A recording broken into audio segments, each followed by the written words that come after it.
Assalamualaikum warahmatullahi wabarakatuh. Salam Rahayu, Rahayu, Rahayu. Jumpa lagi dengan saya di channel New Edi Saluler Tutorial. Di kesempatan kali ini kita akan meneruskan di episode yang kemarin, yaitu dimana saya mengerjakan Realme 6 Pro ya teman-teman. Ini adalah unit infonya untuk pengiriman, yaitu beliau sahabat subscriber dari Cianjur, Jawa Barat.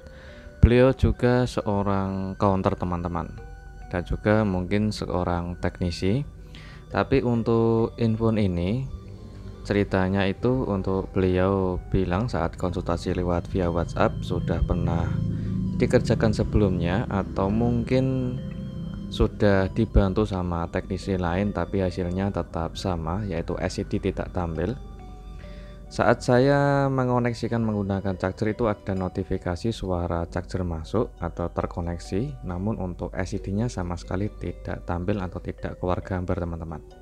Dan saat saya bongkar itu ada bagian spare part yang sudah tidak ada, seperti buzzer atau speaker bawah, dan juga untuk slot SIM card itu juga tidak ada ya teman-teman. Oke.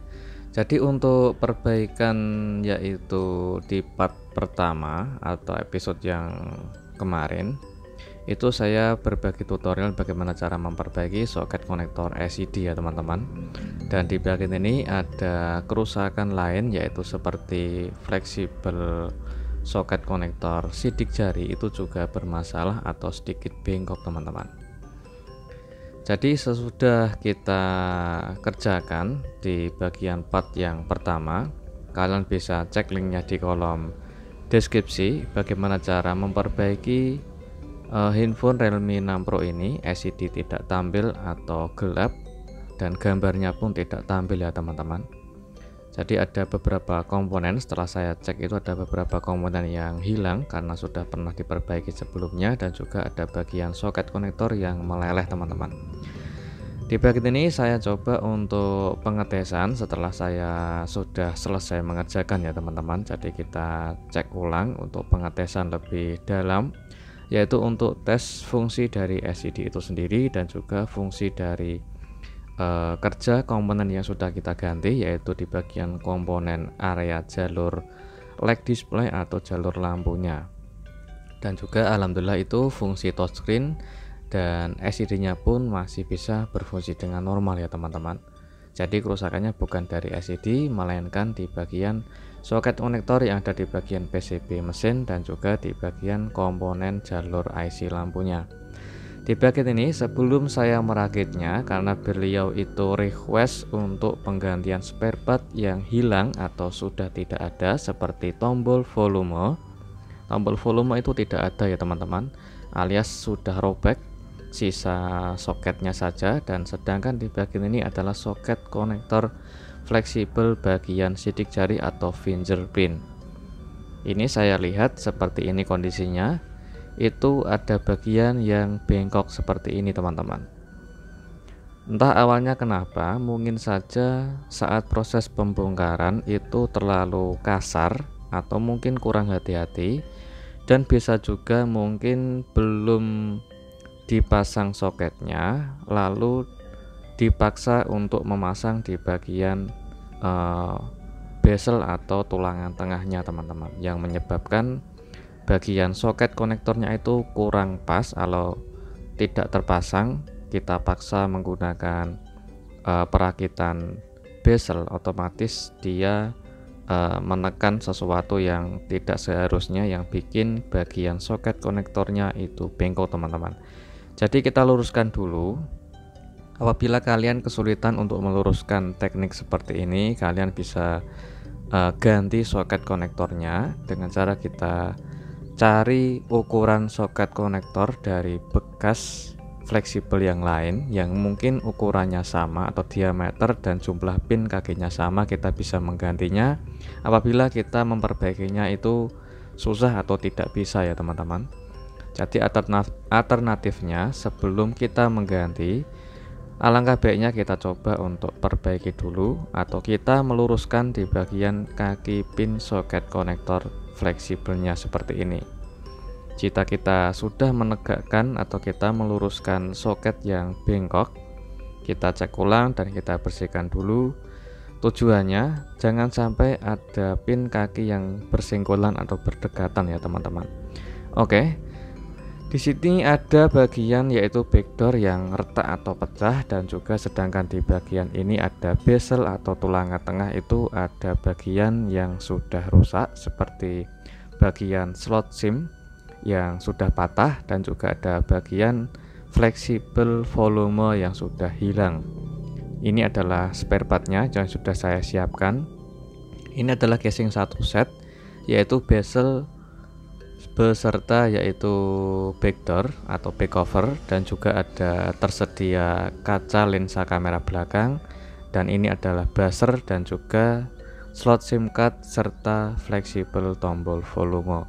Dan ini adalah bagian bezel atau tulangan tengah ya teman-teman, yang sudah disertai bagian fleksibel antena atau penguat sinyal, dan beserta di bagian back cover sesuai warna dari bawaan yaitu warna biru ya teman-teman, dan menggunakan kualitas ori yaitu berbahan kaca atau glass, bukan plastik ya teman-teman.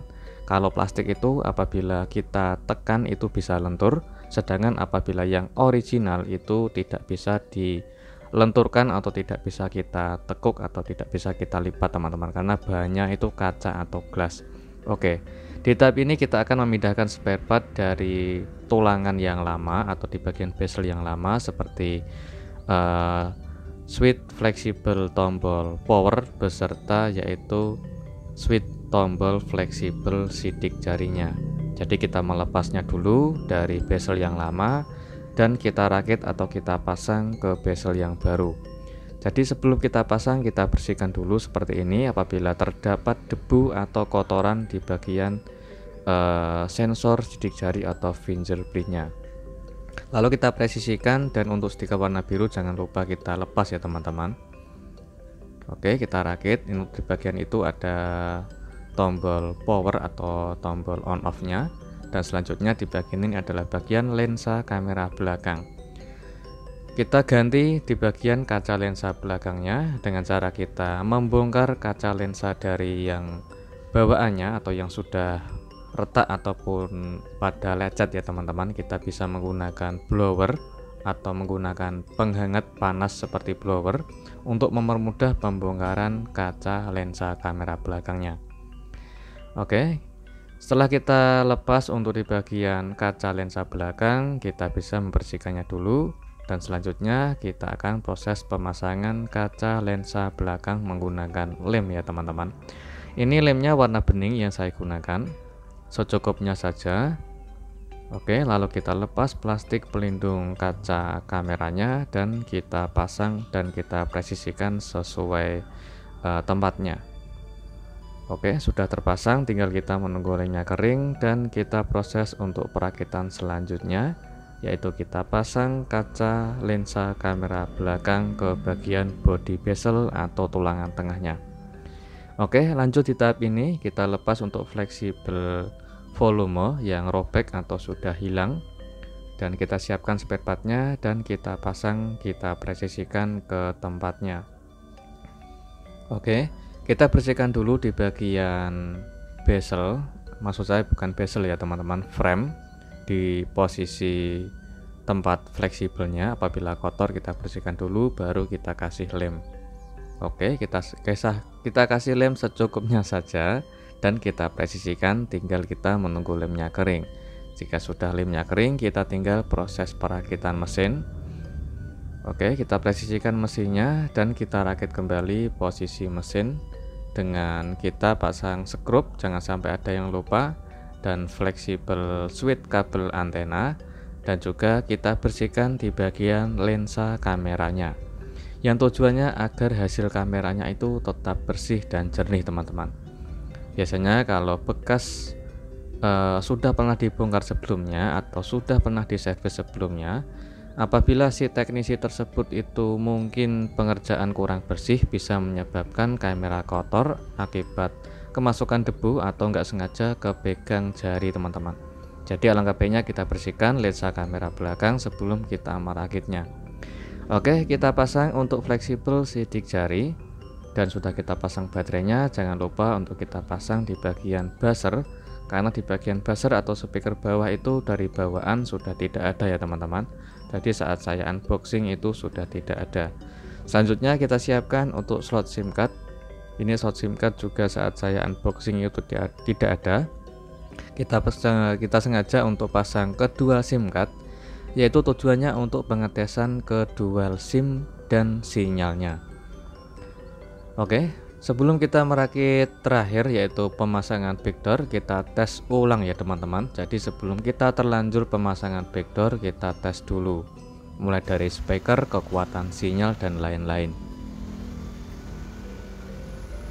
Oke, kita tes untuk fungsi tombol volume yang sudah kita ganti, serta kita tes fungsi dari suara buzzer atau suara speaker bawahnya.